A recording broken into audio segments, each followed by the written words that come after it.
Hey everybody, I'm Tom Vasel. Welcome to the Dice Tower. This is Week in Review, a video series every week where we just go back and talk about the different videos we did this past week and give you short summaries of each of those videos. Hey, it's spring is fully here, summer's fully here. We got lots of cool things to talk about. Let's get started. Hey everybody, I'm Zee Garcia. Here's what I did last week. So I did a video doing 5 quick reviews, just grouped up 5 games and reviewed them all. Spoiler alert, none of them got a particularly high rating. I'm not going to break them down here. Just go check that out if you want to see it. It's quite an eclectic mix. And then I reviewed Cryptid Urban Legends, which I gave a 4 out of 10 to. It's a spin-off of Cryptid, which I think is a fantastic game. Cryptid Urban Legends is a game for 2. It is very abstract, and it's not just abstract in the way that it handles the theme. The way it handles its mechanisms is also very abstract. It's a game that was incredibly difficult to wrap my head around what I could do, should be doing, why I was doing it. It's the best word to describe this game is obtuse. It is just an obtuse experience. The 2 sides are asymmetric, though you have the same cards. There is just a very few things going on that are hard to understand. It didn't really work for me. So, 4 out of 10 on that one. I reviewed Betrayal at House on the Hill 3rd edition, which I gave a 6 out of 10 to. I do like it better, even at that score, than the previous edition. I think it's a little streamlined. There are things I still don't like. I still think the game could be smoother. I didn't like the new artwork direction that they went with. But I think that some of the things that got timed up do make the experience a little bit better. I could see myself coming back to this, whereas 2nd edition, I'm definitely over. I don't want to have to run into another broken scenario. I think in this one, you're going to run into some of those things where you have to stick your nose in the book and figure something out, maybe even make a judgment call on something. But I think they did streamline it a little bit. It just didn't feel like a big enough jump. I was hoping for this to be the definitive edition, and it doesn't quite feel that way.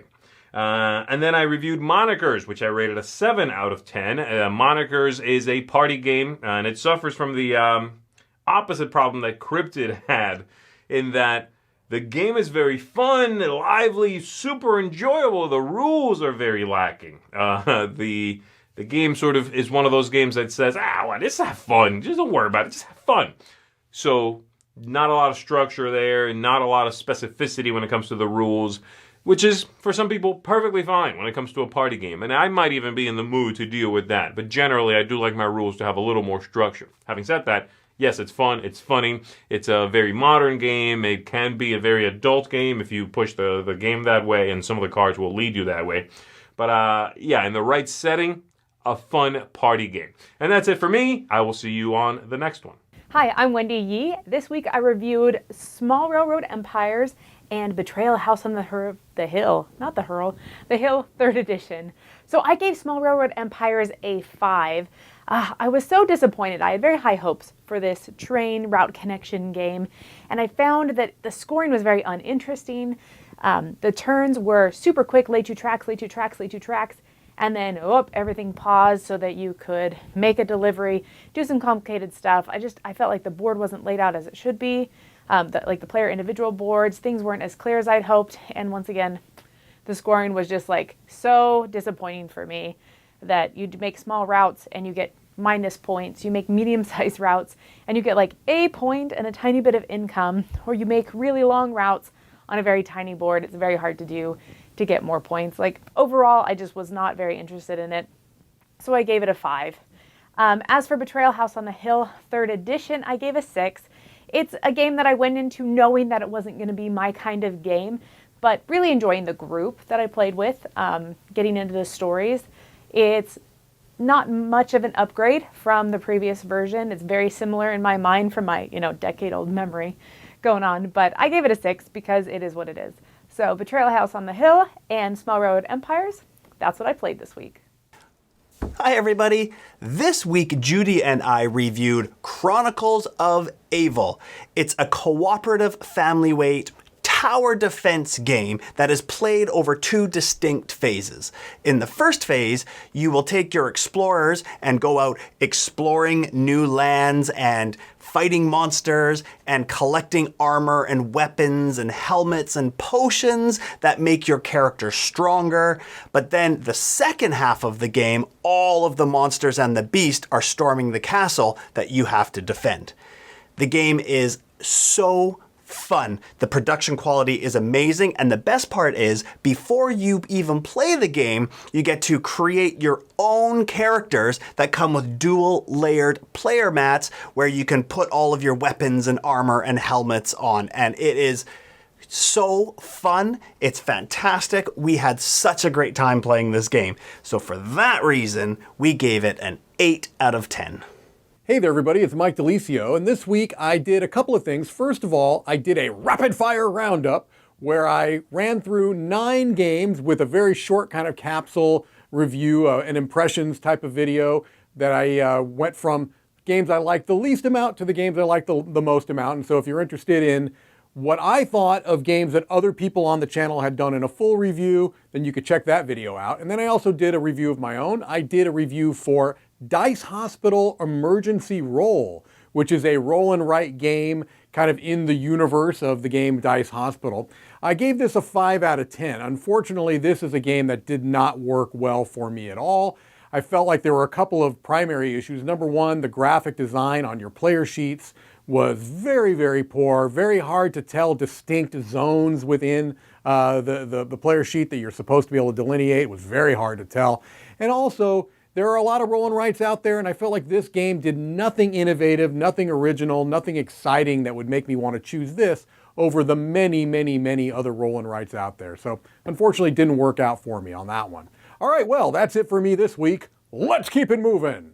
All right, folks, from me, first of all, I took a look at a bunch. I did 7 games that were a disappointment to me, which is unfortunate.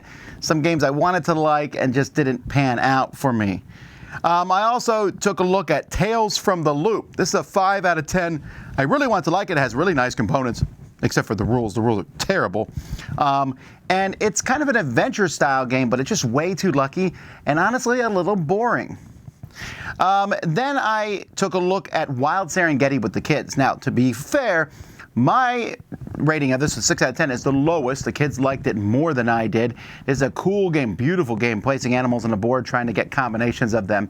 I just didn't like it as much because I felt it was a little random and the scoring was a little wonky for me. It's also just a smidge too long. I took a look at the new space-based expansion, Mysteries of Terra, Prima, whatever. This is... So... It's an expansion that's cool, and I'll gladly play with much of it, but the cards, some of them have some problems with them, with usability issues to it. It has a lot of stuff from the first expansion again in it, and it just takes a game that's nice and streamlined and just adds a little bit of clunkiness to it. So I think it's fine. I don't know that it makes the game much better, so I gave it a 6.5. Skull Canyon, a game about skiing. This is another game that's about playing cards and skiing down slopes, but has a little bit of take that and a little bit of clunkiness in an in-between phase, which just dropped it a bit. I gave that one a 6.5 also. Darwinauts, this is a Vincent Dutrait artwork game that it's about playing cards and collecting resources, playing tiles, collecting resources to then claim cards. It just doesn't work out to be interesting. It works. I'm not sure the scoring is balanced, but it works, but it was a little boring, so that's a 6 out of 10. Fire and Stone. This is a game that feels like an old classic game from Klaus-Jürgen Reid, who designed Carcassonne.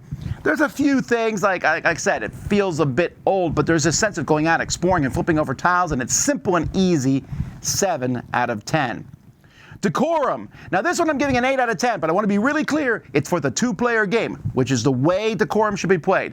It can play 3 to 4, but I would give that like a 6 at best, maybe a 5 out of 10.